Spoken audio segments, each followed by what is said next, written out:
Hi, for those of y'all that don't know me, hi, my name is Juanrdgzmusic, but I go by J-Rod the Poet, and today I'm going to talk about why I started doing music in the first place. Hello, welcome to the channel. Feel free to like, comment, subscribe. I have two other channels as well. I have my main one called J-Rod the Poet, which is where I post a lot of my music stuff, like so. It's the evening, the sun is going down, and you better know we're steaming. We finna live it up on the weekend, yeah. We don't plan on sleeping. Hey, you already know when I get on a track, I'm about to kill it, and you know that I'ma take you back. And I have a second channel called Juanrdgzmusic, where I do a lot of more personal. It's essentially like who I am as a person. You know what I'm saying? Where it's like you guys get to connect with me, like as a person, versus J-Rod the Poet and J-Rod the Poet TV. Those two are strictly for music stuff. Like J-Rod the Poet is for my music stuff, and J-Rod the Poet TV is for behind the scenes stuff, like this video. But basically, today I'm gonna talk about why I even started doing music in the first place. You know, as a child, I promise it won't be long, but as a child, I've always been into music. Like I have family members that can attest that when I was younger, I used to always dance at parties. Like I would break dance, like I would pretty much bust it on the dance floor, you know, doing my thing, to the point where I would get requested to go to parties because they knew that I was one of the few that would actually, you know, dance to the music, right? And so since then, I've always had a fascination with music, and I've always wanted to be an entertainer when I was younger. Basically, what ended up happening was, it was around, I want to say, basically when I was around 8th grade is when I really started to like actually write lyrics.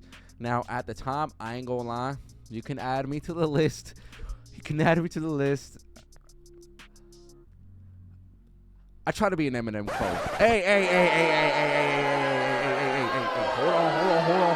Hold on. Don't boo me just yet. Who the fuck threw that? Who the fuck threw that?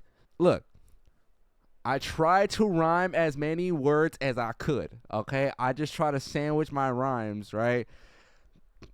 That's what I did. I was like 14. Give me a fucking break, okay? Give me a break. But, you know, I just started writing since then, but I never really recorded. Like, that's the thing that I didn't do. I didn't really record because I explained it in my song Juicy, or my rendition of Juicy by Biggie Smalls, is that I was way too broke to afford studio time.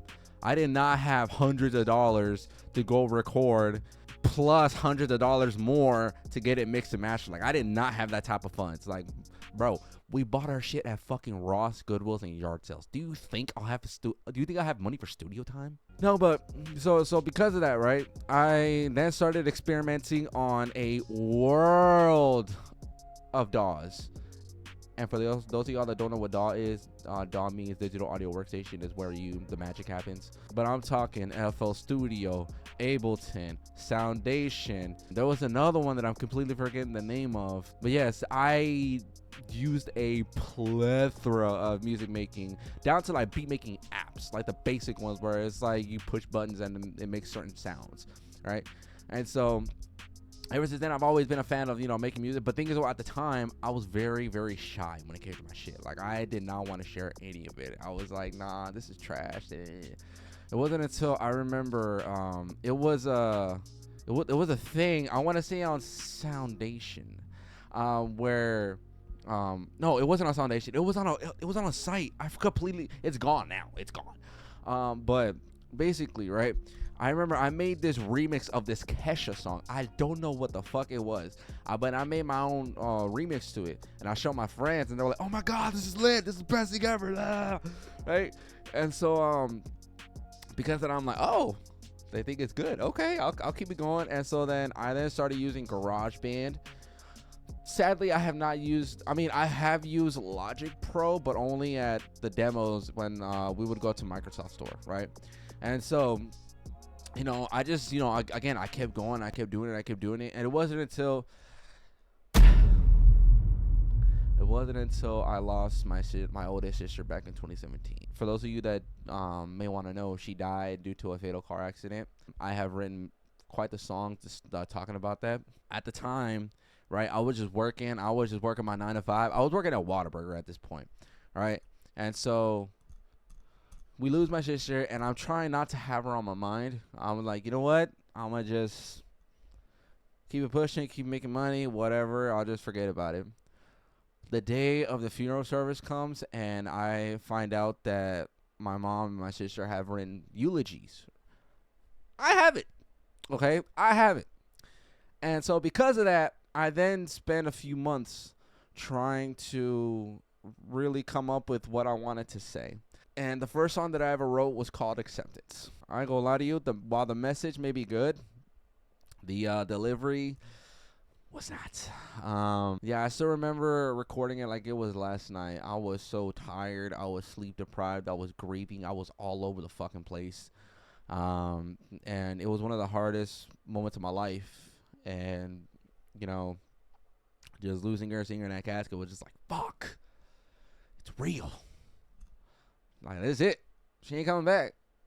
She just ain't. And because of that, right, I spent my time grieving. And originally, I was also planning on ending my own life back in 2018 because of some more family secrets, some more of the family lore, as they may say.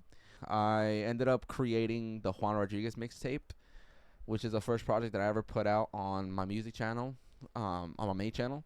And the main goal that I had in mind was that I was going to put that project out just so I can, have something so my family can remember me by. Only to find out I ended up falling in love with the process of making music so much that I wanted to do it more and more. And now we're here with the recent release of my latest album called The Come Up. But yeah, it's been quite the journey. I wouldn't trade it for the world.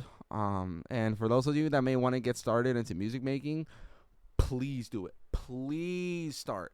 Because I promise you, your first whatever will always be trash. Your first video, your first song, your first performance, it will always be trash. But the thing is, you have to keep it pushing. You have to keep doing it more and more. And that's how you get better. You're not going to be good, when you first start out. My first performance that I've ever done for my music stuff, because I've always grown up being a performer. Like, I used to perform in my elementary school assembly. I performed at my school's talent show, and I sung Baby by Justin Bieber. I know, embarrassing. And then after that, when I was in high school, I performed for this company called the Rising Youth Theater. And we did a lot of plays and stuff. And I even did this thing that they called the light rail plays, where you perform. Well, now they changed it to where it's strictly only platforms, but they take you to destination type shit. But I performed on the actual light rail, and I performed on the station, right? The actual station where people come on and off of the fucking train, right? I ended up developing some confidence due to that, but yeah, but when it came to performing something that I personally created, I was like,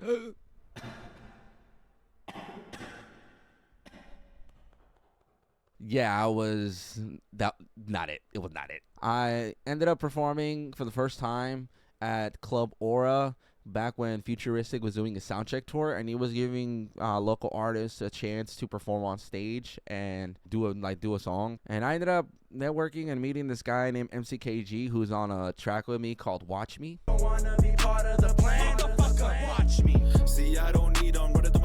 It's on streaming platforms. But he performed No Handouts, which I personally related to heavily. Because, growing up, I was never given any handouts. I pretty much had to fight for everything that I got now. Even this microphone, I worked my ass off. But I ain't gonna lie, when it came to this microphone, I kind of...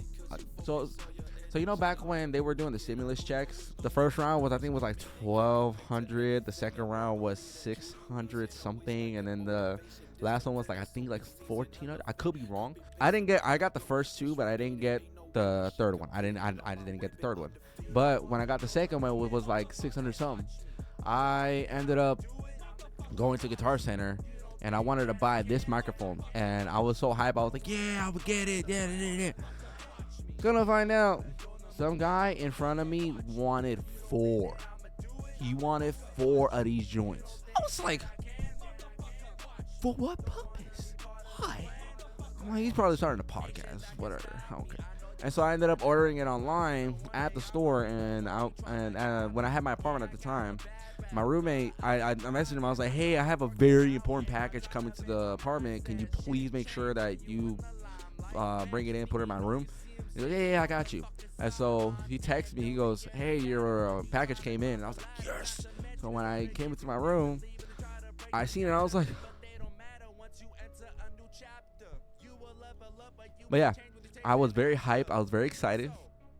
And ever since then, I've been recording a lot of songs with this bad boy. That's the quick backstory to why I started making music. I've always been a music guy. Couldn't find out, fun fact, according to my mother, I am actually the very first person in our family to actually create music.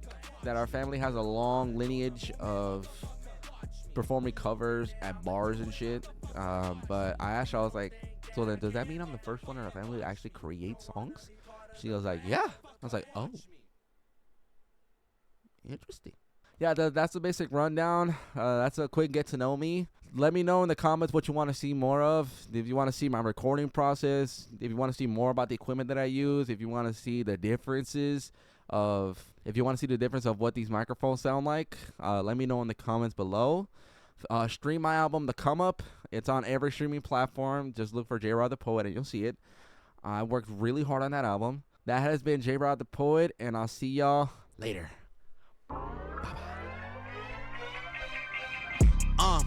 All of this is strictly business.